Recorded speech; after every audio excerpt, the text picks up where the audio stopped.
humans of the internet. How are you all doing today? I hope you're doing well. It is Monday in New Zealand, and we're going to read some Wizard of Oz. I think we're going to finish it today. We're going to read the last 3 chapters because the last chapter is like half a page long. So we're going to finish this today, which means that I'm going to need a new book chosen by Friday this week. So at the moment we have, as you can see in the chat over here, hey Artbeck, nice to have you. It is Monday. It sure is. It's very Monday today. We currently have The Jungle Book and The Portrait of Dorian Gray sitting in our list of nominated books. If you would like to choose a book for me to read, you can do that by typing !book vote. Book vote. I nearly said book count. That's not right. Book vote, and then a space, and then write the name of the book that you would like me to read. It must be a book that is in the public domain, and it must be a book that I can get hold of. Those are the only limitations. And at the moment you have to find at least 4 other people to vote for said book if you want it to be, if it's not one of the ones that are already on our list. Otherwise I'll just flip a frickin' coin on Friday and either read The Jungle Book or Dorian Gray, depending on which way the coin comes, or roll a dice or something. I'll roll a d20, that's fitting for my life. But yes, if you would like to vote, you can vote for one of those 2 books, or you can vote for something completely different. Entirely up to you. ! Book vote. Oh, A Clockwork Orange would be interesting to read. I don't know if it's in the public domain though. We would have to look. We would have to find out if it's in the public domain. But ! Book vote, and then the name of the book. Otherwise it won't count. There we go. Adam's done it for you. He's just saying A Clockwork Orange over and over again. It would be interesting to read. Because, yeah. That's a little scary. Yeah, he got told off for trying to vote multiple times as well.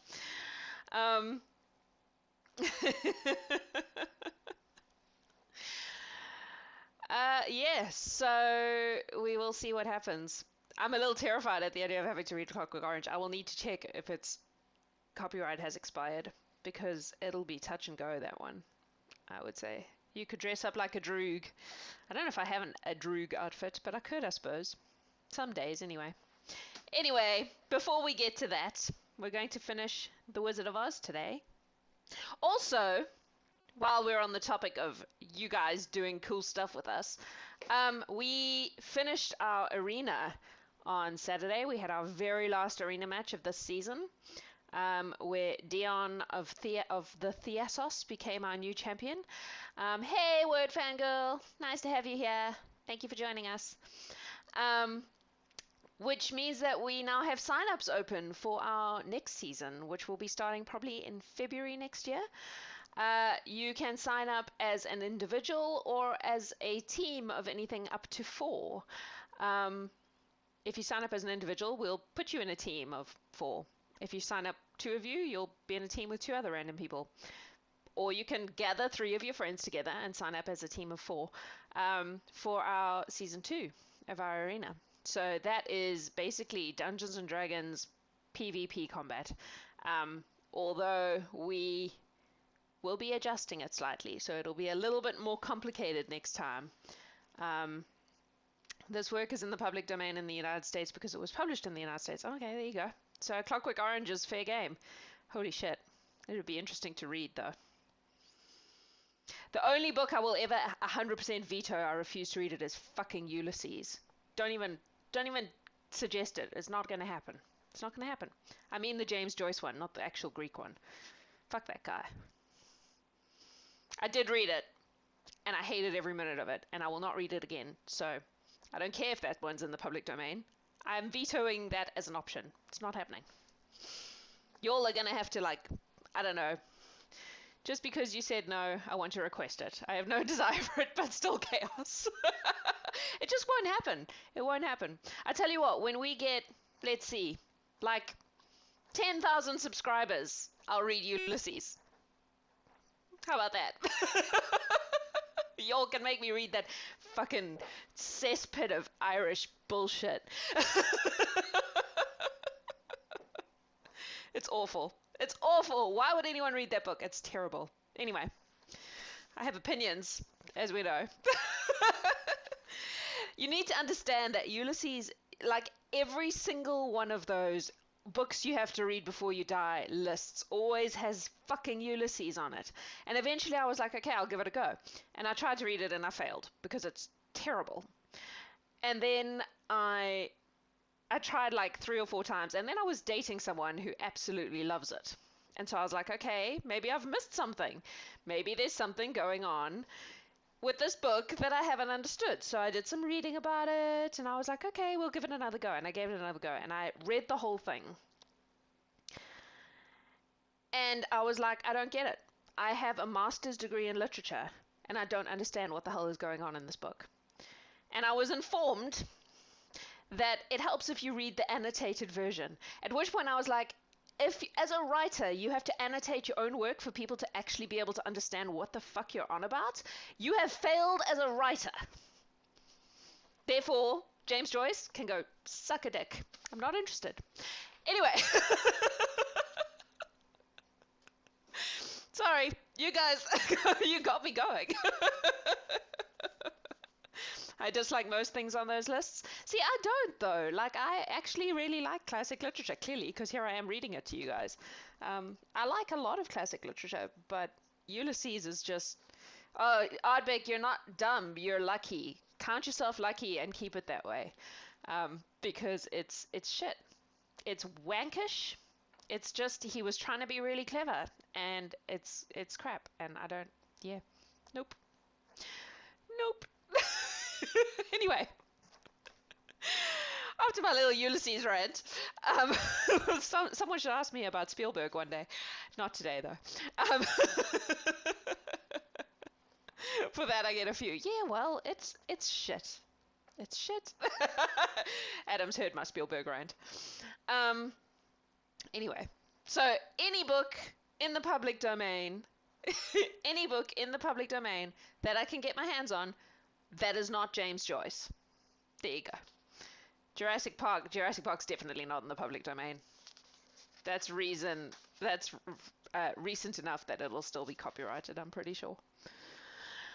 Alright, and even if the book isn't, the movie probably there's probably some kind of thing going on there.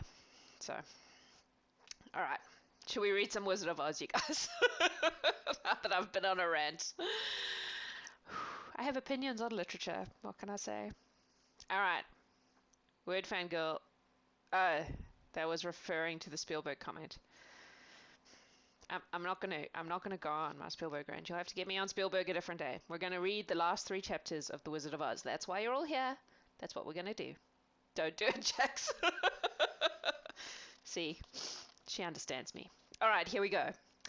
Chapter 22. The country of the Quadlings.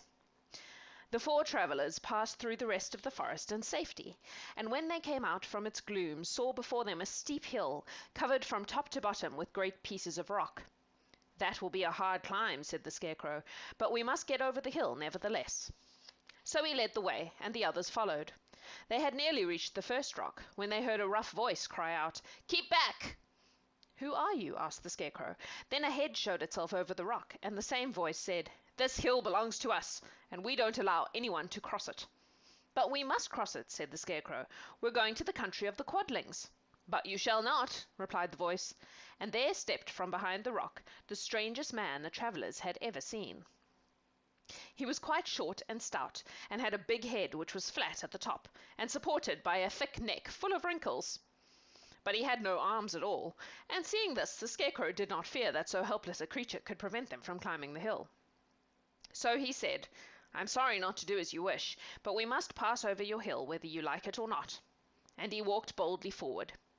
As quick as lightning, the man's head shot forward, and his neck stretched out until the top of the head, where it was flat, struck the Scarecrow in the middle, and sent him tumbling over and over down the hill. Almost as quick as it came, the head went back to the body, and the man laughed harshly as he said, "It isn't as easy as you think." Here's a picture of these strange beings. knocking the Scarecrow down the hill. A chorus of boisterous laughter came from the other rocks, and Dorothy saw hundreds of the armless hammerheads upon the hillside, one behind every rock. It is pretty terrifying. The lion became quite angry at the laughter caused by the Scarecrow's mishap, and giving a loud roar that echoed like thunder, he dashed up the hill. Again a head shot swiftly out, and the great lion went rolling down the hill as if he had been struck by a cannonball. Dorothy ran down and helped the Scarecrow to his feet, and the lion came up to her, feeling rather bruised and sore, and said, "It is useless to fight people with shooting heads. No one can withstand them." There's a life lesson for you. It is useless to fight people with shooting heads. "What can we do then?" she asked. "Call the winged monkeys," suggested the Tin Woodman. "You have still the right to command them once more." "Very well," she answered, and putting on the golden cap she uttered the magic words. The monkeys were as prompt as ever, and in a few moments the entire band stood before her. "What are your commands?" inquired the king of the monkeys, bowing low. "Carry us over the hill to the country of the Quadlings," answered the girl. "It shall be done," said the king, and at once the winged monkeys caught the 4 travellers and Toto up in their arms, and flew away with them. As they passed over the hill, the hammerheads yelled with vexation, and shot their heads high in the air, but they could not reach the winged monkeys, which carried Dorothy and her comrades safely over the hill and set them down in the beautiful country of the Quadlings. "This is the last time you can summon us," said the leader to Dorothy, "so goodbye, and good luck to you." "Goodbye, and thank you very much," returned the girl, and the monkeys rose into the air and were out of sight in a twinkling. The country of the Quadlings seemed rich and happy. There was field upon field of ripening grain, with well-paved roads running between, and pretty rippling brooks with strong bridges across them. The fences and houses and bridges were all painted bright red, just as they had been painted yellow in the country of the Winkies, and blue in the country of the Munchkins. The Quadlings themselves, who were short and fat and looked chubby and good-natured, were dressed all in red, which showed bright against the green grass and the yellowing grain. I still think it's frickin' weird that if you live in a particular place, you have to all wear the same color and, like, have the same color house and all that shit. It's bizarre and strange. The monkeys had set them down near a farmhouse, and the 4 travelers walked up to it and knocked at the door. See, I'm not the only one. It was opened by the farmer's wife, and when Dorothy asked for something to eat, the woman gave them all a good dinner, with 3 kinds of cake, and 4 kinds of cookies, and a bowl of milk for Toto. That's quite a dinner. I would wear rainbow colors, sit down in the road, and be like, "Fight me." Yeah, I'm with you. I'm with you. We could be obnoxious rainbow rebels together. "How far is it to the castle of Glinda?" asked the child. "It is not a great way," answered the farmer's wife. "Take the road to the south, and you will soon reach it." Dogs are lactose intolerant. Oh, because they gave Toto a bowl of milk. Yeah, you're not wrong. They're now going to have to deal with Toto's very upset stomach for the next part of the journey. Thanking the good woman, they started afresh, and walked by the fields and across the pretty bridges until they saw before them a very beautiful castle. Before the gates were 3 young girls, dressed in handsome red uniforms trimmed with gold braid. And as Dorothy approached, one of them said to her, "Why have you come to the South Country?" "To see the good witch who rules here," she answered. "Will you take me to her? Let me have your name, and I will ask Glinda if she will receive you." They told who they were, and the girl soldier went back into the castle. After a few moments, she came back to say that Dorothy and the others were to be admitted at once. Can we talk about how Glinda has child slaves? Fanfic where they are rainbow warriors and a shitting dog. I'm tempted to write that now. Seriously though, Glinda with the child slaves. Glinda is the villain in this story. I maintain that this is true. I'm not letting go of this theory. Gregory Maguire had it right. Yes, the good witch, who wants the other witches dead and has child slaves. Chapter 23. The good witch grants Dorothy's wish. Spoilers, right there in the title. Before they went to see Glinda, however, they were taken to a room of the castle, where Dorothy washed her face and combed her hair, and the lion shook the dust out of his mane, and the Scarecrow patted himself into his best shape, and the woodman polished his tin and oiled his joints. There's nothing wrong with murder, but child slavery is bad. I love you. I'm just going to put that out there. I really know nothing of the story. Oh, yeah, you had a situation with this story, didn't you? When they were all quite presentable, they followed the soldier girl into a big room, where the witch Glinda sat upon a throne of rubies. She was both beautiful and young to their eyes. Her hair was a rich red in colour, and fell in flowing ringlets over her shoulders. Her dress was pure white, but her eyes were blue, and they looked kindly upon the little girl. See, I wouldn't trust this bitch as far as I could throw her. "What can I do for you, my child?" she asked. Dorothy told the witch all her story, how the cyclone had brought her to the land of Oz, how she had found her companions, and of the wonderful adventures they had met with. "My greatest wish now," she added, "is to get back to Kansas, for Aunt Em will surely think something dreadful has happened to me, and that will make her put on mourning. And unless the crops are better this year than they were last, I am sure Uncle Henry cannot afford it." This is her concern, that her aunt is going to need new clothes to go into mourning, and Uncle Henry won't be able to afford it because of the bad crops. That's actually really good child logic. That's exactly the sort of logic kids would have about these sort of things. Glinda leaned forward and kissed the sweet upturned face of the loving little girl. "Bless your dear heart," she said. "I am sure I can tell you of a way to get back to Kansas." Then she added, "But if I do, you must give me the golden cap." Ah, she wants the flying monkeys for herself. You see what's happening here? "Willingly," exclaimed Dorothy. "Indeed, it is of no use to me now, and when you have it, you can command the winged monkeys 3 times.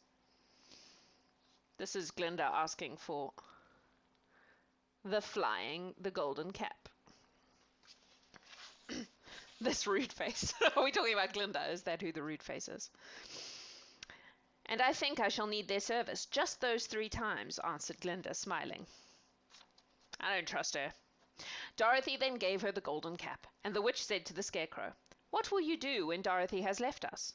"I will return to the Emerald City," he replied, "for Oz has made me its ruler, and the people like me. The only thing that worries me is how to cross the hill of the Hammerheads. By means of the golden cap, I shall command the winged monkeys to carry you to the gates of the Emerald City," said Glinda, "for it would be a shame to deprive the people of so wonderful a ruler." "Am I really wonderful?" asked the Scarecrow. "You are unusual," replied Glinda. Diplomatic. Turning to the Tin Woodman, she asked, "What will become of you when Dorothy leaves this country?" He leaned on his axe and thought a moment. Then he said, "You feel called out." Why? Why are you being called out? Because of the "you are unusual" thing. Then he said, "I am also unusual." You are very unusual. It's a delight.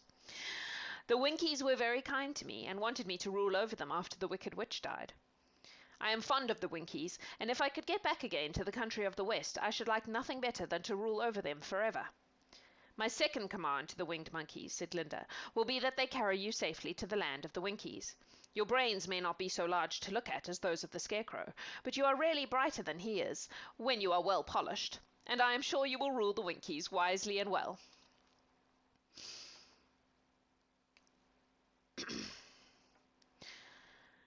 Then the witch looked at the big shaggy lion and asked, "When Dorothy has returned to her own home, what will become of you?" "Over the hill of the Hammerheads," he answered, "lies a grand old forest, and all the kings that live there have made me their king. If I could only get back to this forest, I would pass my life very happily there." "My third command to the winged monkeys," said Glinda, "shall be to carry you to your forest. Then, having used up the powers of the golden cap, I shall give it to the king of the monkeys, that he and his band may thereafter be free for evermore." Okay, I kind of like that. That is a good move, Glinda. You're getting in my good books now. Because freeing people from slavery is a good thing. The Scarecrow and the Tin Woodman and the Lion now thanked the Good Witch earnestly for her kindness, and Dorothy exclaimed, "You are certainly as good as you are beautiful. But you have not yet told me how to get back to Kansas." "Your silver shoes will carry you over the desert," replied Glinda. "If you had known their power, you could have gone back to your Aunt Em the very first day you came to this country." "But then I should not have had my wonderful brains," cried the Scarecrow. "I might have passed my whole life in the farmer's cornfield." "And I should not have had my lovely heart," said the Tin Woodman. "I might have stood and rusted in the forest till the end of the world." "And I should have lived a coward forever," declared the Lion, "and no beast in all the forest would have had a good word to say to me." "This is all true," said Dorothy, "and I am glad I was of use to these good friends. But now that each of them has had what he most desired, and each is happy in having a kingdom to rule, I think I should like to go back to Kansas." "The silver shoes," said the good witch, "have wonderful powers, and one of the most curious things about them is that they can carry you to any place in the world in 3 steps, and each step will be made in the wink of an eye. All you have to do is knock the heels together 3 times, and command the shoes to carry you wherever you wish to go." "If that is so," said the child joyfully, "I will ask them to carry me back to Kansas at once." She threw her arms around the lion's neck, and kissed him, patting his big head tenderly. Then she kissed the Tin Woodman, who was weeping in a way most dangerous to his joints. But she hugged the soft, stuffed body of the Scarecrow in her arms instead of kissing his painted face, and found she was crying herself at this sorrowful parting from her loving comrades. Glinda the Good stepped down from her ruby throne to give the little girl a goodbye kiss, and Dorothy thanked her for all the kindness she had shown to her friends and herself. Dorothy now took Toto up solemnly in her arms, and having said one last goodbye, she clapped the heels of her shoes together 3 times, saying, "Take me home to Aunt Em." Not, in fact, "There's no place like home," like she does in the movie. Instantly, she was whirling through the air so swiftly that all she could see or feel was the wind whistling past her ears. The silver shoes took but 3 steps, and then she stopped so suddenly that she rolled over upon the grass several times before she knew where she was. At length, however, she sat up and looked about her. "Good gracious!" she cried, for she was sitting on the broad Kansas prairie, and just before her was the new farmhouse Uncle Henry built after the cyclone had carried away the old one. Uncle Henry was milking the cows in the barnyard, and Toto had jumped out of her arms and was running towards the barn, barking joyously. Dorothy stood up and found she was in her stocking feet, for the silver shoes had fallen off in her flight through the air and were lost forever in the desert. This book is why my name to my niece is Auntie, in fear that she will discover Auntie M. Oh yes, because you're an M, aren't you? Oh, that's funny. You should let her call you Auntie M. That would be a delight. Anyway, chapter 24. Home again. Aunt Em had just come out of the house to water the cabbages when she looked up and saw Dorothy running towards her. "My darling child!" she cried, folding the little girl in her arms and covering her face with kisses. "Where in the world did you come from?" "From the land of Oz," said Dorothy gravely, "and here is Toto too. And oh, Aunt Em, I'm so glad to be at home again." The end. All finished.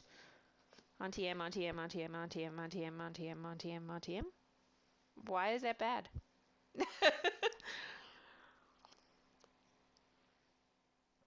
That's it. We read the whole of The Wizard of Oz. I hope you liked it. It was fun to read. Yeah, I guess we'll see on Friday what's in the lead in our votes. Again, exclamation point, book vote, name of book, whatever the name is. Glinda is evil. I am not convinced by Glinda's goodness at all. I feel like when someone calls themselves Glinda the Good, there's like, yeah, a Clockwork Orange. That's a very different kind of book. Holy shit. It would be fun to read. I might have to go listen to Wicked again. Yeah. Exactly. Exactly. That's right. It's that whole the lady protests too much thing, right? Yeah. So if you would like a say in what I read next, exclamation point, book vote, and the name of the book. Clockwork Orange, yeah, it does have some of that going on. It would definitely require trigger warnings because it's a very, very violent book. But also it would be interesting to read because the language is all crazy. Crazy. I think, frankly, I would probably rather read The Jungle Book or Dorian Gray. I love Dorian Gray. Yeah, it's a bit... Dorian Gray is delightful and also dark and full of adult themes, if that's your jam, but also really, really wonderfully written because Oscar Wilde knows his shit.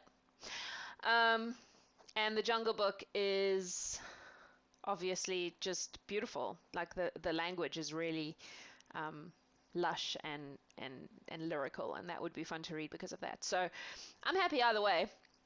I think The Jungle Book has really long chapters, so my streams might be longer. But yeah, basically, if they're still tied on Friday, I will roll the dice, and it'll be even numbers Jungle Book, odd numbers Dorian Gray, or the other way around. Yeah, I remember I read Adam Dorian Gray when we were still living in opposite cities. Back when I was in Wellington and he was in Hamilton, I recorded myself reading Dorian Gray chapter by chapter and sent him the chapters. Um, so it's Bare Necessities is in the movie, sweetie, not in the book. So yeah, it does have that going on. So I've already read it out loud all the way through once before, but I would happily do it again because I love that book. It's great.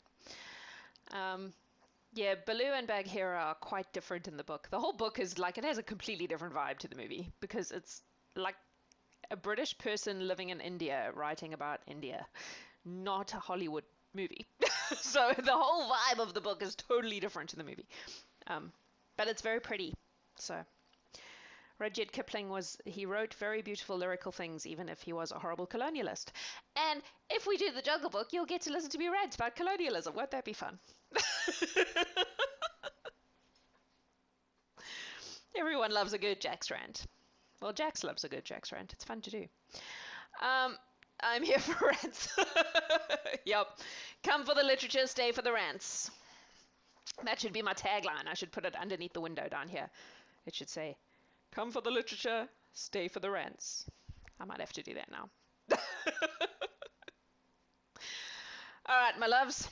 Yeah, he does, because he has some colonial tendencies due to being British, and very British in some ways. All right, if you like Dungeons and Dragons and you would like to be in the arena, hit !sign up, and it will send you to a link to the form where you can sign up for season 2. If you would like a say in what book I read next, !book vote, name of book. And otherwise, I will be here tomorrow. What's tomorrow? Tuesday. Beautiful Losers by Leonard Cohen. Ooh, I imagine that's probably also not public domain. I would imagine anything Leonard Cohen wrote is still copyright protected, I would say. But we can look it up. Tomorrow is Tuesday, which means I will be finding a children's book and deconstructing it. I haven't decided which one to do yet. I will probably just look at the shelves of our children's books and pick something. I'm kind of tempted to pick something that I don't think is brilliant. Just because I keep doing books that I love, and I'm just like, this is why this is awesome, but it might be interesting to do one that is actually problematic. But I'm a little scared of ruining people's childhoods by doing that. But maybe I will. Maybe I'll do a Thomas the Tank Engine book, because those are just full of problems. Anyway, I'll decide tomorrow what I'm going to do. I'll pick something off the shelf and do the thing. And then on Wednesday, I will be reading Hans Christian Andersen again, so a story by Hans Christian Andersen. On Thursday, I'll be reading something that I wrote. Haven't decided which one yet. Thank you for brightening my night, per usual. Thank you for coming by. It's always nice to see you here. And what's wrong with Thomas? Tune in tomorrow, and I'll tell you all about what's wrong with Thomas. Yep, there we go. Adam's going to do some catching up on the whole editing, getting things up on YouTube this week. We've had a lot going on, and so we're behind in some things. But, yeah, no arena this week. But there may be some other stuff going on. I guested on Twists of Fate yesterday, which was great fun. So that should be hitting YouTube sometime as well. Yeah, that's me for today, I think. We're going to raid someone, you guys. So let's see who's online. Snuggie or Dernk Industries. Snuggie or Dernk Industries. Does the problem with Thomas extend to the TV program? Yup. It's not just one book. It's a whole series of books. But yes, there are a lot of problems with Thomas. Sorry. Yeah, I've like messed up. Did you watch the one where I read the story I wrote about Thomas? You should go find that in the like the Twitch archives. It's called Really Useful. I need to hear all about this. I'll check out the VOD. Cool. Snuggie. All right, we're going to go and raid Snuggie. If you're watching on Twitch, you can just stay exactly where you are and hang around and come along with us to Snuggie's stream and tell him that I say hello and drop him a follow if you like what he's doing. He is a sweetheart and deserves your follow button pressing. That sounded much dodgier than I intended, but oh well. And if you are watching on Facebook, I don't think you can do that, but you can come to Twitch and follow us. That would work too. Otherwise, I love you guys all very much, and you should stay safe, stay sane, slightly easier nowadays, stay awesome, and remember that I love you. Mwah.